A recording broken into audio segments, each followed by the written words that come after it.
Now, a new study out of Washington suggests people who use e-cigarettes are more likely to have heart problems than those who don't. The battery-powered device enables users to inhale nicotine liquids that are often fruit-flavored. According to one study, the study's lead author, little is known until now about cardiovascular issues related to e-cigarette use. To discuss this, we're now joined by the Cancer Association of South Africa's Michael Herbst. Thank you so much for joining us, sir. Thank you very much for having me today. And now, there's a perception that e-cigarettes are less dangerous than traditional cigarettes. Is that true?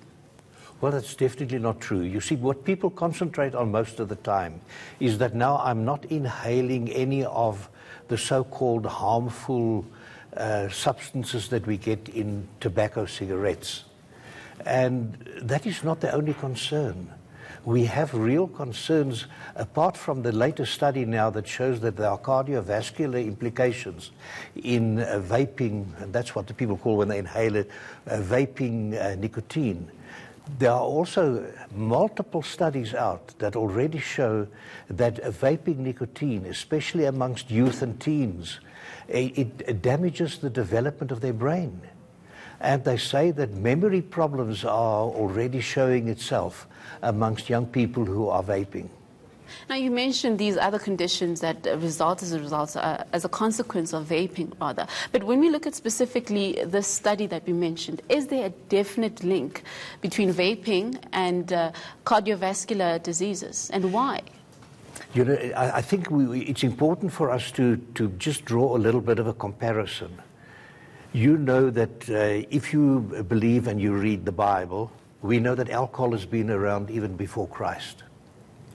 Only in 1980 was it finally stated that alcohol is a cancer-causing chemical.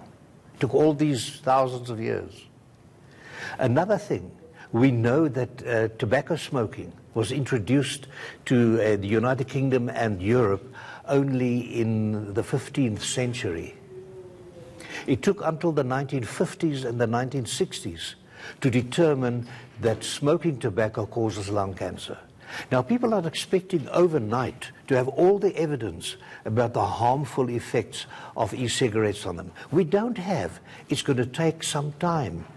And the problem around this is, by the time that we find out all the harms that can come from e-cigarettes, it may be late for many people to really reverse the damage that's done.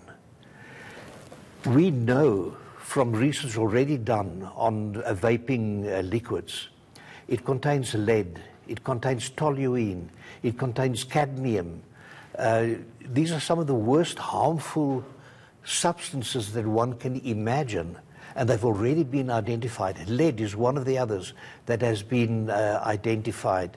Formaldehyde, something that we use to preserve corpses so that they can last longer, and that's how they go to medical schools for dissections to be done.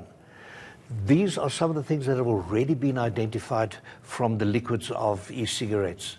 And people are still not hearing the message. In the United States, they've declared an epidemic amongst the youth especially. And one of the major culprits is Juul, a manufacturer of the Juul e-cigarette.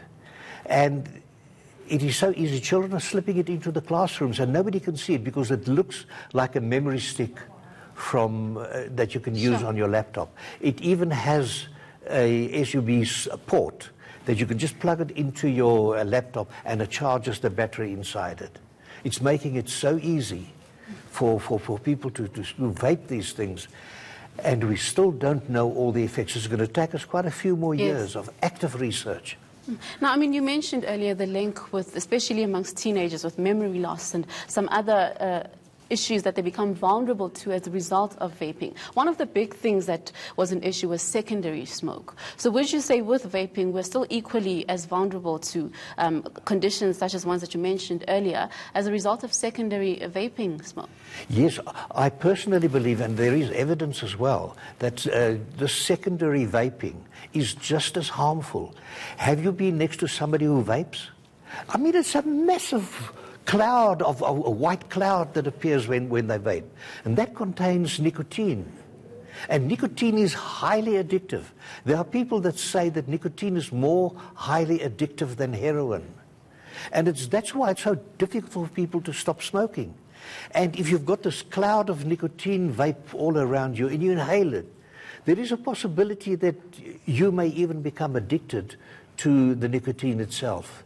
And this is the major problem with vaping at the moment. People are becoming addicted to nicotine. And vaping is not cheap. Let me tell you, a starter pack in South Africa costs anything between 500 and 600 rand. Just a starter pack to start your vaping experience. It's so expensive that after a while people cannot afford it. But by then they've already become addicted to nicotine. What do they do then? They fall back on tobacco, which is cheaper for them.